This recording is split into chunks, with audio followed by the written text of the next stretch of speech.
Hi everybody, here's another video on our lesson. Our learning target for this week is being able to determine whether or not a function is linear or nonlinear. Okay, so linear or nonlinear. These are some vocabulary words for this week. So we're going to talk very quickly about what those mean. And we're going to discuss how to determine whether or not a function in its different forms represents a linear or nonlinear function. So first thing, remember, what is a function? A function is a relationship where each element of the domain, so each domain is paired with one range. Okay, with only one range. So each input gets only one output. Okay? Now, when we put all of those input-output pairs together, if we recognize that there's a pattern to the relationship, and it turns out that when you display this pattern on a graph, if it forms a line or part of a line, it's called a linear relation, okay, or a linear function. So the word linear, you'll notice the first four letters of the word linear is L-I-N-E, or line. A linear function is a line or part of a line, okay? So it forms a line or part of a line. That's what makes something linear. Now, when functions are graphed, it's really easy to tell whether or not it's linear or not, okay? So remember, we're looking at functions, and we're determining whether or not it makes a line or part of a line. So if you look at my examples, the first two examples I gave you, when they're graphed, they form a line, right? So this is a line, and this is a line. They're oriented in different directions, but they still form a line, so therefore they are linear functions. Now let's take a look at the non-examples. It's pretty obvious that the first one is not linear. It doesn't form a straight line, right? But the second one, hey, that sure does look like a line. And, well, it's partially right. It is a line, but remember, in order to be a function, to be a linear function, the graph also has to be a function. And this line does not pass the vertical line test. Remember the vertical line test? It says that if any vertical line can be drawn and it goes through more than one point, then it's not a function. Well, this vertical line, is not a function. It is linear, though, but it's not a linear function. Instead, we would call this a linear relation, okay? So it's a linear relation, not a linear function. So just to recap here, graphs are pretty easy, right? You just look to see, is it a function first? And if so, does it form a line? Then it is a linear function. Now, if we move on to a different form of a function, let's start talking about a table. Then we start thinking about things a little bit differently, okay? So a table, we need to go through a different procedure to figure out whether or not it's linear. We could spend the time plotting every single one of these points on a graph and seeing if it forms a straight line. But if there are 100 items on this table, then it would take forever for us to do that. So what we're going to do is we're going to use a different technique.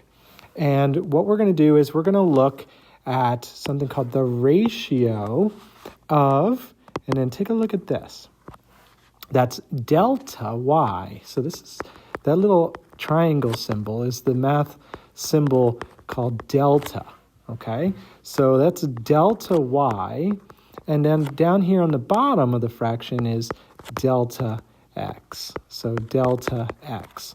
And the ratio, or the fraction, delta y divided by delta x, is called the rate of change, okay?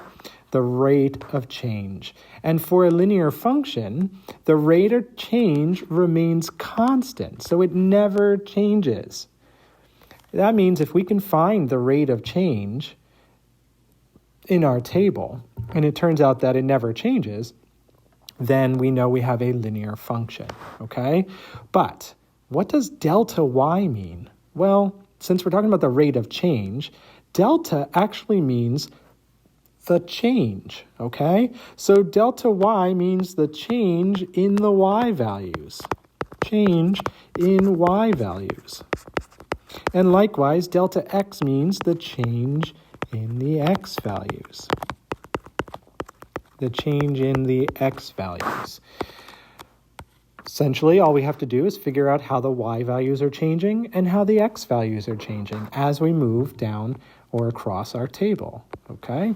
So let's take a look at this table I have off to the left here. And I have a step-by-step approach to finding the rate of change. Are you ready? Step number 1 says find delta x all the way down your table. So here's what we're going to do. We're going to go down our table, down our x column. We're going to see how is the x changing. So the x is changing. In this one, we're going up 2, right? From 2 to 4 is plus 2. From 4 to 6 is plus 2. From 6 to 10 is plus 4. Then we're going to do the same thing on the y side. We're going to find delta y. So delta y, from 50 to 35, we're going subtracting 15, so minus 15. And then from 35 to 20, we're going minus 15. And then from 20 to negative 10, ooh, careful here, we're going down 30. So we found, so here's our delta y's, and this is our delta x's. What we need to do now in step number 3 is make a ratio with each pair to find the rate of change. So here's what we're going to do. We are going to take each one of these changes and we're going to turn it into a fraction, okay? So here's what we're going to do. The first one is negative, so remember it's delta y over delta x, so negative 15 over 2. The second one is negative 15 over 2 again. And the third one is negative 30 over 4. All right, so we have 3 rates of change, or 3 ratios or fractions that represent the rate of change. Step number 4 then says, well, is the rate of change constant all the way down your table? In other words, is the fraction negative 15 over 2 and negative 15 over 2 and negative 30 over 4, are all 3 of them equal to each other? Are they equivalent? Now, if you're not great with fractions, how can you tell?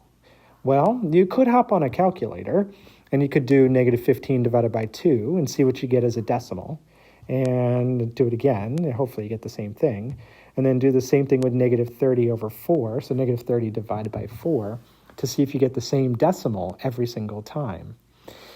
If you did that in this table, you would realize, yes, negative 15 over 2 and negative 30 over 4 are the same, right? You could also see it as, well, hey, you just multiplied the top by 2 and you multiplied the bottom by 2, so they must be equivalent fractions. And because the rate of change is constant all the way down your table, we can say yes. We can say finally yes. This is a linear function or a linear table, okay? So let's do another one. I'm going to ask you to pause this video, okay? And I want you to find all the delta x's, and I want you to find all the delta y's, and then hit play again. Go ahead and pause right now. Okay, so you hit play. Let's see if you actually got the right delta y's and the right delta x's. Okay, so we'll start with delta y. We got plus 2, plus 6, plus 10. Did you get that? What about the delta x's? Did you get plus 2, plus 2, plus 2? Aha. Okay, so now let's go ahead and turn them into fractions. Remember, we're doing the delta y over the delta x.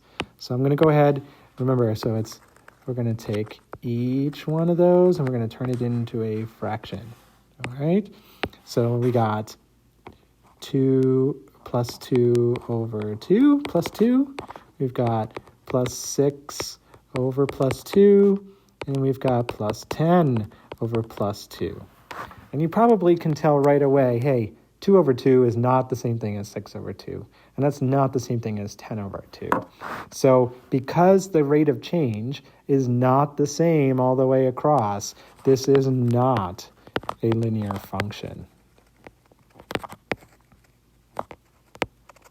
Not a linear function. We are going to go ahead and stop here for the day.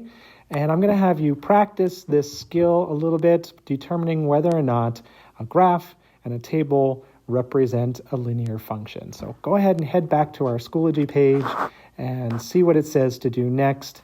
And hopefully you'll get a little bit of practice under your belt. And if you have any questions, please, please, please don't hesitate to contact me.